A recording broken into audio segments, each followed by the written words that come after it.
ಮಾದಪ್ಪ. ಇಲ್ಲಿ ಮಾಡ್ರನ್ ಮಹಾಕವಿ ಮಂಜ ಅಂದ್ಕೊಂಡು ಇನ್ನೊಬ್ಬ ಕಂಟೆಸ್ಟೆಂಟ್ ಬಂದಿದ್ದಾನೆ. ಇವನು ರ್ಯಾಪ್ ಮಾಡ್ತಾನೆ.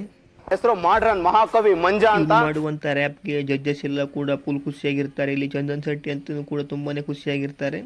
ಇವನು ಮಾಡುವಂಥ ರ್ಯಾಪ್ ಇಲ್ಲಿ ಯಾವ ರೀತಿ ಇರುತ್ತೆ ಅಂದರೆ, ಇವರು ಬೇರೆ ಬೇರೆ ವ್ಯಕ್ತಿಗಳ ವಾಯ್ಸಲ್ಲೂ ಕೂಡ ಇಲ್ಲಿ ರ್ಯಾಪ್ ಮಾಡ್ತಾರೆ ಅಂತ ಹೇಳ್ತಾನೆ. ಆವಾಗ ಇಲ್ಲಿ ಸಾಯಿ ಕುಮಾರ್ ಅವರೊಂದು ವಾಯ್ಸನ್ನು ನಿಮಗೆ ಬೇಕಂತ ಕೇಳಿದಾಗ ವಿನಯ್ ಅವರು ಅವರ ಒಂದು ವಾಯ್ಸಲ್ಲಿ ಕೂಡ ರ್ಯಾಪ್ ಮಾಡಿ ಅಂತ ಹೇಳ್ತಾರೆ.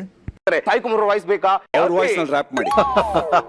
ಬರ್ಗೆಟ್ ಬಾಳಲ್ಲಿ ಬೇಜಾನ್ ಬೆಂದೋಗಿದ್ದೀನಿ, ಕನ್ಸ್ ನನ್ಸಾಗ್ದೆ ಕಣ್ಣೀರಲ್ಲೇ ನೆಂದೋಗಿದ್ದೀನಿ, ನಾನು ತರ ನಕ್ಕ ನೋಡ್ ನೊಂದೋಗಿದ್ದೀನಿ, ಮೇಡ್ ಇನ್ ಕರ್ನಾಟಕ ಸೈಕಾಗೆ ಬಂದಿದ್ದೀನಿ, ಕೊಳ್ಚೆ ನೀರಲ್ಲಿದ್ರು. ಕಂಟೆಸ್ಟೆಂಟ್ಗೆ ಚಂದನ್ ಶೆಟ್ಟಿಂದಾನೆ ಫುಲ್ ಗ್ರೀನ್ ಸಿಗ್ನಲ್ ಅಂತಾನೆ ಹೇಳ್ಬೋದು. ಯಾಕಂದ್ರೆ ಇವನ ಒಂದು ಪರ್ಫಾರ್ಮೆನ್ಸ್ ಚಂದನ್ ಶೆಟ್ಟಿಗೆ ತುಂಬಾನೇ ಇಷ್ಟ ಆಗಿದೆ. ಹಾಗೇನೆ ಇವರು ಕೂಡ ರ್ಯಾಪರ್ ಬೇರೆ, ಹಾಗಾಗಿ ಇನ್ನು ಉಳಿದಂಥ ಇಬ್ಬರು ಕೂಡ ಈ ಒಂದು ಪರ್ಫಾರ್ಮೆನ್ಸ್ ತುಂಬಾ ಇಷ್ಟ ಆಗಿದೆ. ಇವರು 3 ಜನರು ಕೂಡ ಗ್ರೀನ್ ಸಿಗ್ನಲ್ ಅಂತಾನೆ ಹೇಳ್ಬೋದು. ಇನ್ನು ಉಳಿದಂಥ ವಿನಯ್ ಅವರು ಈ ಒಂದು ವ್ಯಕ್ತಿಗೆ ಸೆಲೆಕ್ಟ್ ಮಾಡ್ತಾರಾ ಇಲ್ವಾ ಅಂತ ಕಮೆಂಟ್ ಮಾಡಿ. ಹಾಗೇನೆ ನಿಮ್ಮ ಅಭಿಪ್ರಾಯವನ್ನು ಈ ಕಮೆಂಟ್ನಲ್ಲಿ ಕೂಡ ನೀವು ತಿಳಿಸ್ಬೋದು, ಹೇಗೆ ಅಂತ ಸೆಲೆಕ್ಟ್ ಆಗ್ತಾರೆ ಇಲ್ಲ ಅಂತ ಮಂಜ ಅವರು.